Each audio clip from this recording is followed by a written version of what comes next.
Gonggo migonggo durga mendak sengkala padha sumingkira rahayu rahayu rahayu sagung dumadi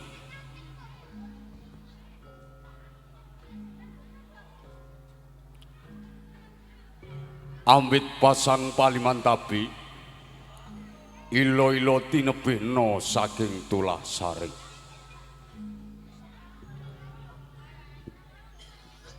tinebihna saking siku dendaning Sang Hyang Maha Kawasa nuwun kula nuwun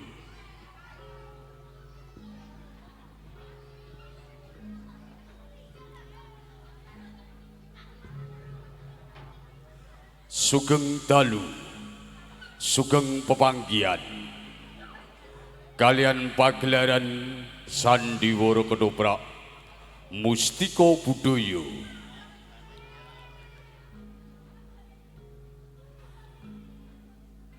ingkang mijil saking Desa Tempuran Kecamatan Blora Kota Kabupaten Blora Mustika ingkang dipun pangarsani dening pepunden kita Bapak Pandi saha kabiyantu Ibu Yesika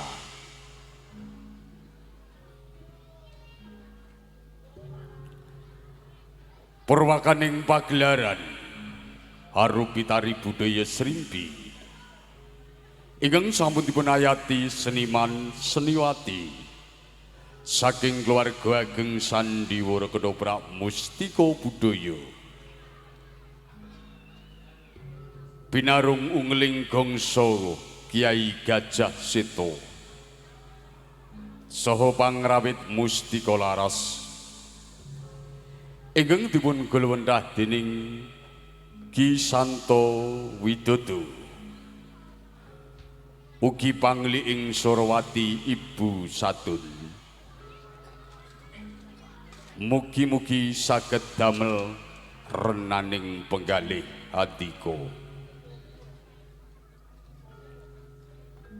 sayaning para lenggah kakung miwah putri ingkang satuhu manggih ing Sukabasuki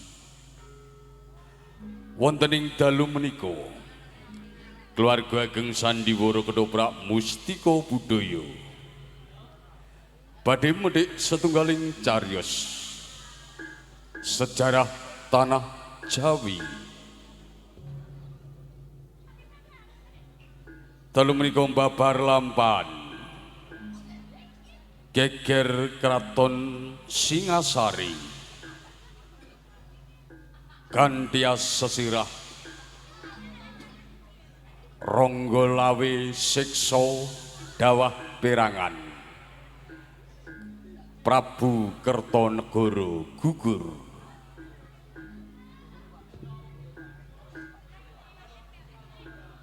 dening paraga ingkang hangayahi dedapuan atekan sepisan gambaraken wonten ing Kadipaten Gelang-Gelang Adipati Jayakatwang dalu menika dipun asta dening Bapak Amin Wijaya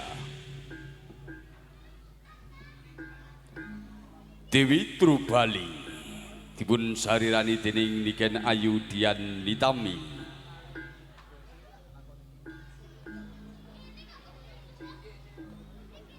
Arya Wiraraja katindaken dening Bapak Eko Purwanto Kebumundaran dipun sanggul dening Bapak Kabul Bidiono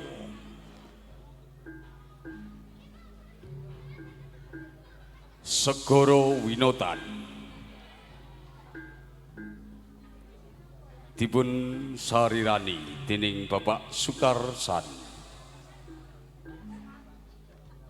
Ronggo Janur dalu menika dipun asta dening Bapak Bandung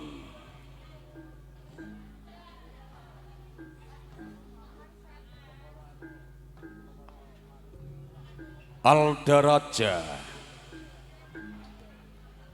dipun sarirani dening Raka Mas Semit Wibisono Jaran Goyang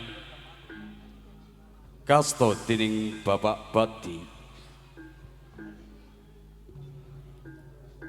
gambaraken wonten ing Kraton Singasari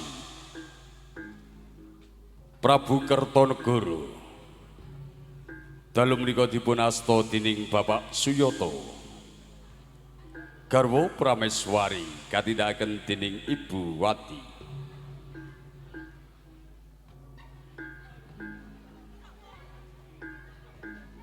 Dewi Gayatri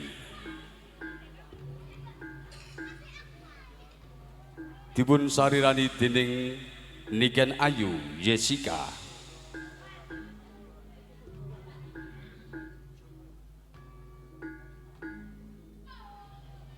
Raja Dewi katindakan dening Niken Ayu Sundari Raden Wijaya dalu menika dipun asta dening Bagus Jamin dening Lawe pinangka telenging cariyos ing dalu menika dipun asta dening Bagus Haryanto gambaraken wonten ing Gunung Kipas Diah Pawugur dipun sarirani dening Ibu Murtini Woro Kesti katindakan dening Niken Ayu Ramini wonten ing madyaning ratri lumaksitaning cariyos Ronggolawe siksa dawah perangan guguring Kertanegara panjenengan kalipur pelawak-pelawak saking keluarga ageng Sandiwara Ketoprak Mustika Budaya Cak Jarot Cak Memet ugi bintang tamu Cak Jolang Cak Mat Entung karamekaken ban kita tomblo sayaning para lenggah kakung miwah putri mekaten rancak ing dedapukan ing dalu menika Monggo samitipun pirsani kados pundi babaripun cariyos sejarah tanah Jawi Ronggolawe siksa dawah perangan guguring Kertanegara mekaring budaya saged amumbuhi kucaraning bangsa sapa miwiti culika wahyuning bakal sirna nuwun.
Kakang banyak wiki.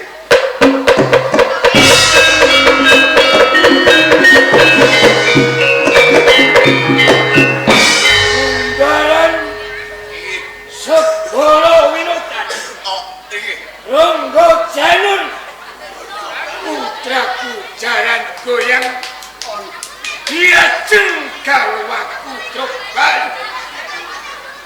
WKB minungko dadi pakses. Kakang banyak widege Kakang Arya Winaraja. Saya ketua tebih saking Kabupaten Sumenep minggah wonten ing Kabupaten Gerang-gerang. Lajeng menapa ingkang panjenengan kajengaken Kakang banyak. Punjot goreng pangaksana Kang Agung saya katitik lihat esok jenggrok nganti meh sak sore bendhe keng sira kadhep kebongun dalan Segoro Winutan opo dening Ronggo Janur ning dunya sih mung cukup kendel musik penggali sida miwiti ngrubuh aku Raja Singasari apa ora jaya leres undaran leres Kanjeng Dipati menapa ingkang dados pangandikanipun Kanjeng Dipati Arya Winaraja lajeng bencang menapa Kanjeng Dipati Jaya Katuang badhe gecak perang wonten ing Kraton Singasari. Mundaran kira-kira sarujuk apa ora? Lamun panjenengan gecak perang ing Singasari nganggo cara menapa Kakang Arya Winaraja? Nuwun siwun Jaya Katuang. Yen panjenengan miwiti ngrubuhke panguasane Kertanegara ngrubuhke kaidawan Singasari nganggo cara perang suluan nganggo cara perang suluan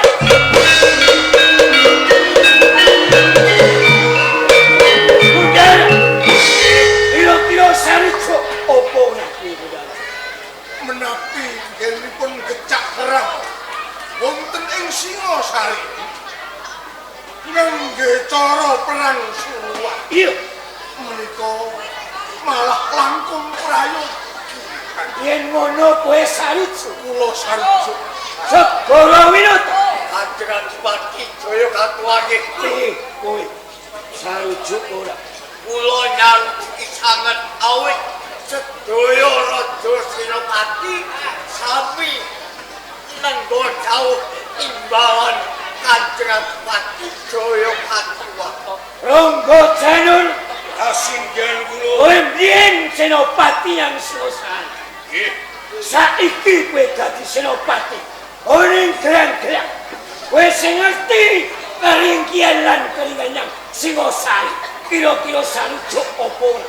Nek bab perkawis punika kula sarujuk yen to panjenengan punika amiwiti ngejak perang ngaten Kanjeng Diwati.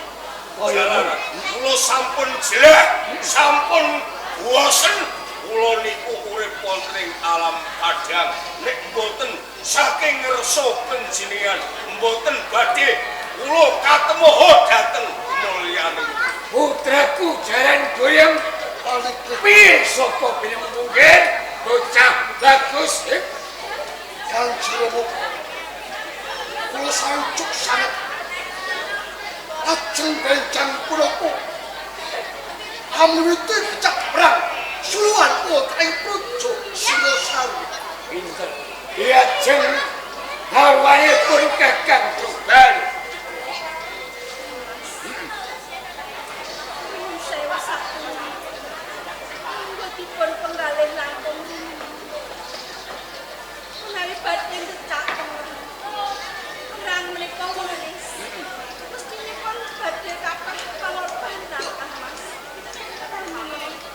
napa alanipun rai perang menika dipun candheke mawon dipun lajengaken Yai Jayakato kakang banyak iki pancen perangkai kejem perangkai wengis sret nganggo aksara kuwi tetep muni perang nanging ngerti yo yen lakon ki merangi Singosari tinemune kowe arep mulyake kawula saindenging jagat Singosari kabeh Nusantara krana apa yo nopo sawangit aja nganti kegarung Kertanegara gone ngumbar kamurkan gawe kapitulaning kawula Singosari.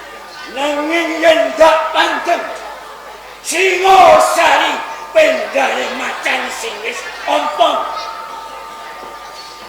gajah sing uwel marang kadhiwe sedherek maneh Singosari brubuh Singosari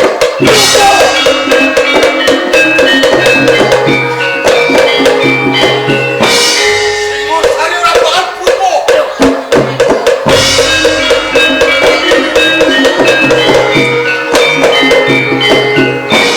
Prabu Raja bocah bagus bocah jelunit yen pun romo mirengake marang wangsulamu saka ing Singosari munggah nyang gelang-gelang kowe ngandhakake yen Singosari selawase ora bakal bubuh lire kepiye darajae Rama Jayakato monggo klatur embut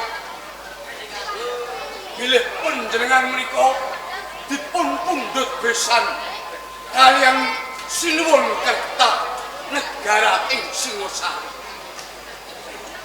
Singosari lan gelang-gelang tetep badhe kekadangan saklaminipun. Adalah saking menika kula nyuwun kanthi sanget panjenengan nyabaraken anggenipun badhe gecak perang wonten ing Singosari. adalah kudune kowe mbangun miturut karo wong tuwa kabeh mau aku mung ben mulyakake adalah apa dene kadangmu jalan goyang yen wis lakon rubuh ake ana ing Singosari Nanging kula sampun rumaos mulya. Kula dipun pundhut dados putra mantu. Kanjeng Rangga Jemat pundhen kula. Menawi lelampahan panjenengan gecak perang wonten ing Singosari. Napa mboten teges panjenengan setunggaling pawongan ingkang mboten ngertos bebuten luhur. Jangan goyang. Kamu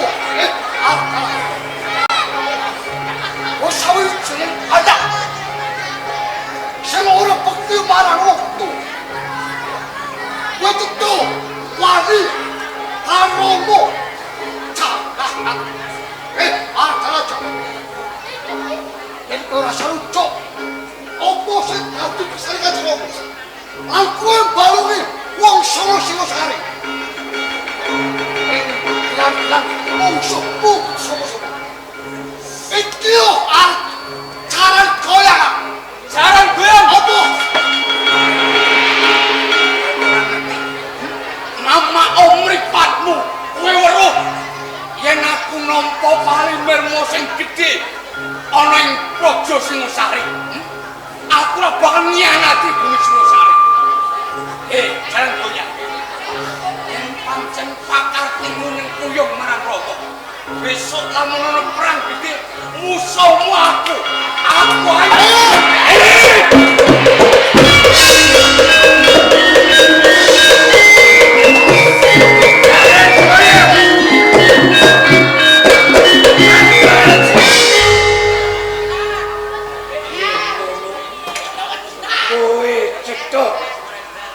kowe ora gelem bangun miturut karo kowe. Saiki mung karo kowe sepisan maneh. Abot Singosari opo kowe abot gelang-gelang kalau Romo Jaya Katuang. Romo Jimat Punten menggawe Aldaraja Romo Amprat awet panjenengan ingkang ukir Jiwaraga kula. Nanging Singosari ugi Amprat menggawe kula awet kula ngenyam kamukten wonten ing Singosari.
Kalian katresnan kula dapat sapa kula dhateng Singosari. Oh ya,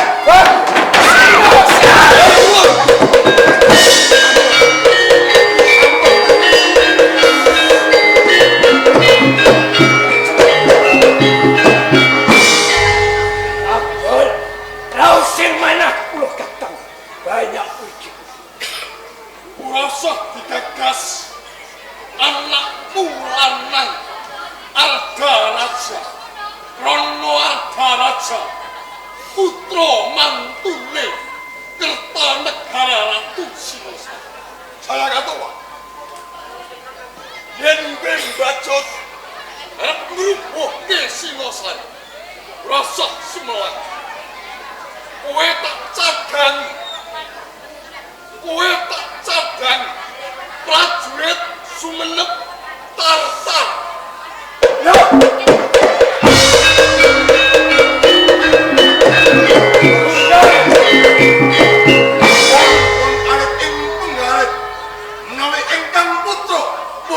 pun dhateng pinangan. Kula saged dados cucuking Senopati saking gelang-gelang. Segara winodan Rama Jaya. Kula semanten regi kula minangka benteng negari ing Kabupaten Gelang-gelang Basaraju sinamrake utung nake sumantya dawuh timbangan. Aku wonten ing saklebeting ati kula kalian Praja Singosari kok menawi panjenengan kecak perang kula labuh Yen kaya ngono saiki budaran budaran.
lan kabeh para prajurit. Apa ana sawijining prajurit saka Tarta kang wani munggah ing Praja Singosari. Pangapuntenipun Sinuhun Kabupaten Garut. Kula kinten boten wonten salah sawijining prajurit Tarta ingkang kemawantun lekang wonten ing sakuwetengening Praja Singosari. Wedhaing pahang pamalan utusan saka kerajaan Tarta, utusaning Kaisar Kubilaika tak perlu kupingin ing kasunyata saiki wis ora ana salah sawijining prajurit kawani munggah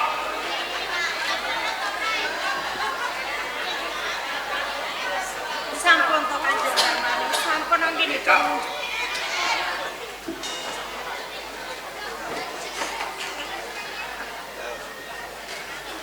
Iki kari anake pahargyan. Oh nggih. Padha jumeneng. Nggih.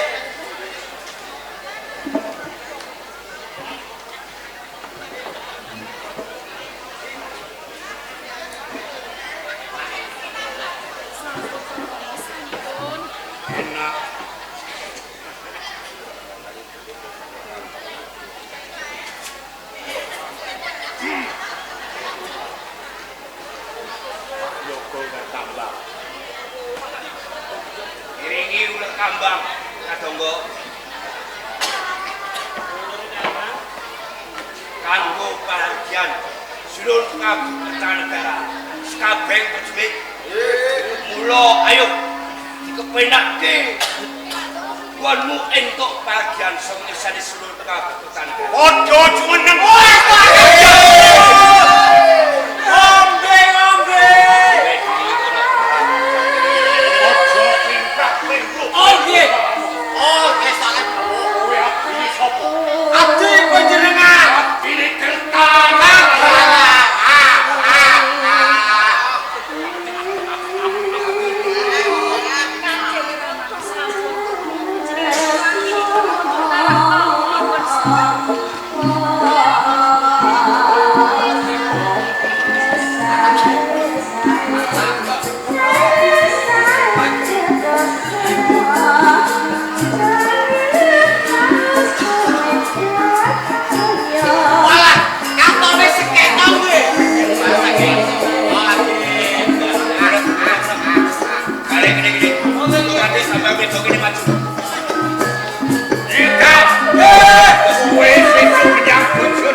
ampun kata-kata ini pun muncul garagan ini.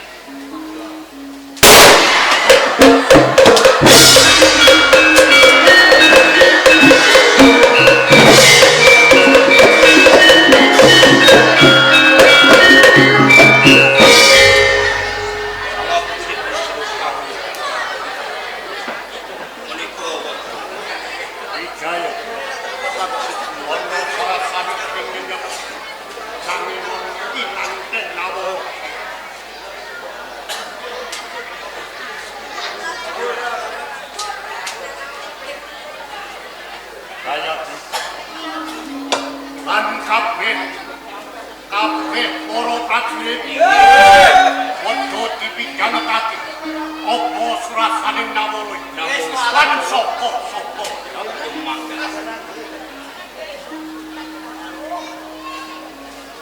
Biosipun ngambil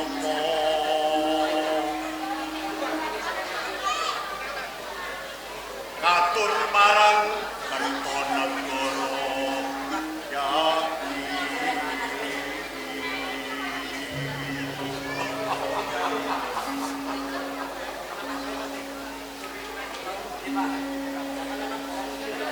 Gasaring Nalendra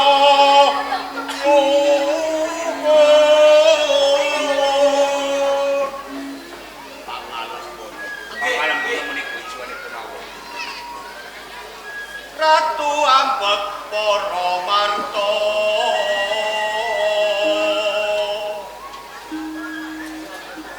sinuyudan prakaula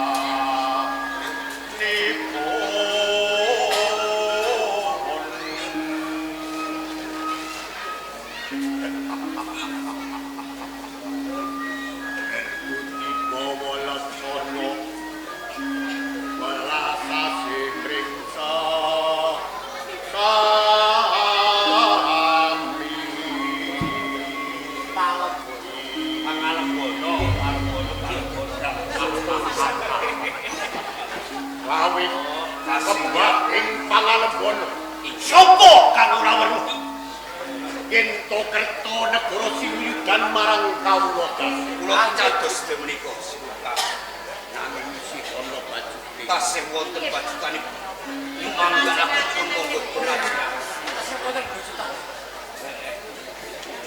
mong setitik tata tira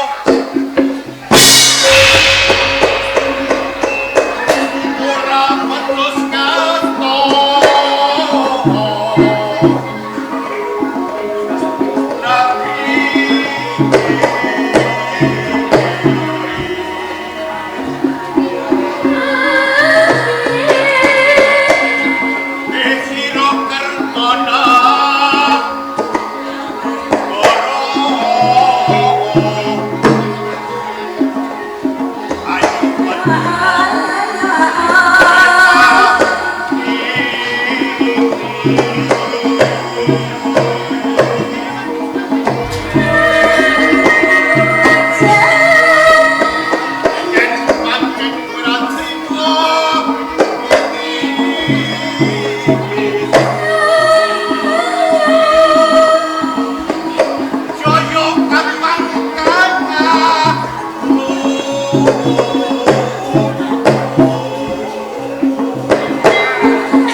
kawula dupek kowe duweni panguwasa umalasa muda angkara murkamu kowe saya sakira mana angkara Manager, menang otak kamu. Apa ya pikiran ini? Kaya ngene. ibu ni kaya iki suming kira kowe suka iro Iki ora sikapku. aku jayakan pakai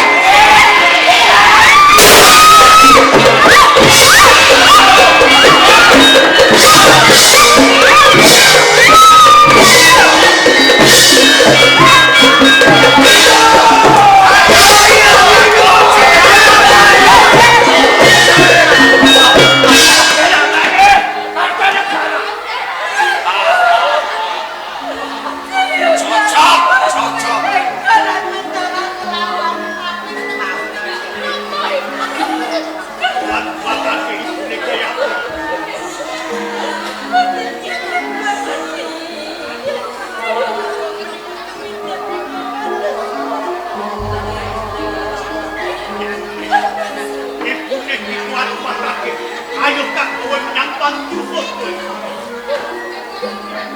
Kolakso marang putramu Gayatri Kolakso marang putramu Gayatri Isin butuhake panggulo mereka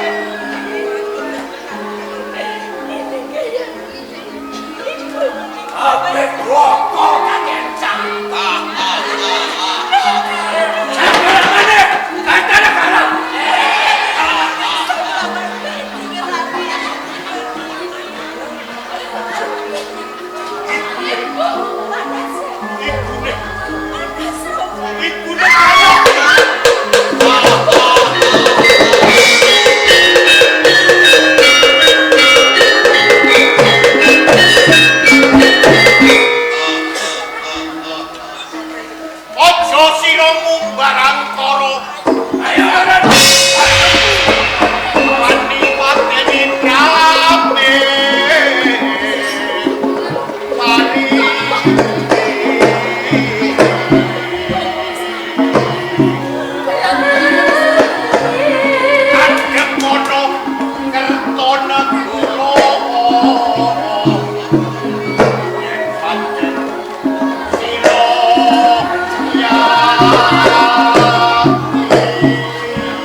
Singosari kudu tarbele jolakan.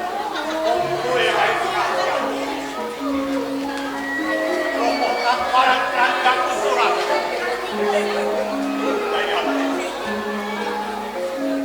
Sedane romo sakono lagi sepan. Inayo kanggo satu punya kur pengarepane. Kaya Ibune Gayatri Ranti dan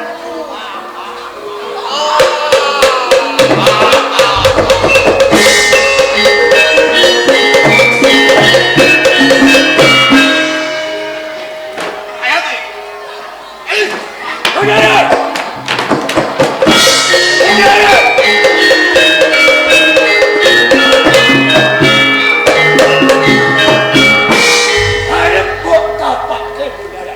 Gayatri ajeng cueng-cueng wandane Luput ora bener. lepatipun menapa Mergo Gayatri dina iki duweni wahyu nur buat aji yen perlu Gayatri dadi putri cengkelmanku utawa putri boyonganku. oh kados ngaten lumayaken Ronggo Janus Nguruwinutan iki mergo Singosari wis bedah, Singosari wis bubuh, Singosari bakal gak bengket kaliji karo gelang-gelang gak cuma ndokake ana yang kediri.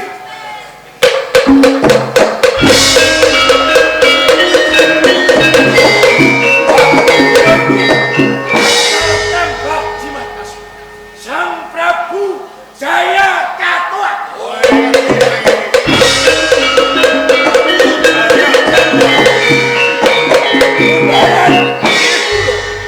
Senajan to nalika ana kabupaten gelang-gelang pangkat umum gelang Senopati. Dina iki gak pinsuda dadi patih ana ing kraton Kediri nganggo jeneng Patih Kebo Mudaran.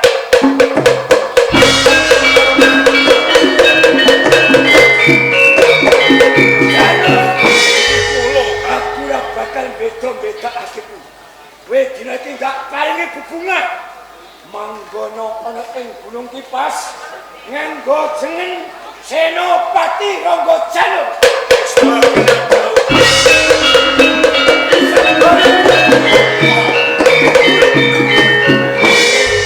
Gak tetepake dadi Senopati ning Kraton Kediri. Lamun besok Kakang Kebo Mudaran duweni anak wadon. Besok bakal tak jodohake marang putrane Kakang Patih Kebo Mudaran.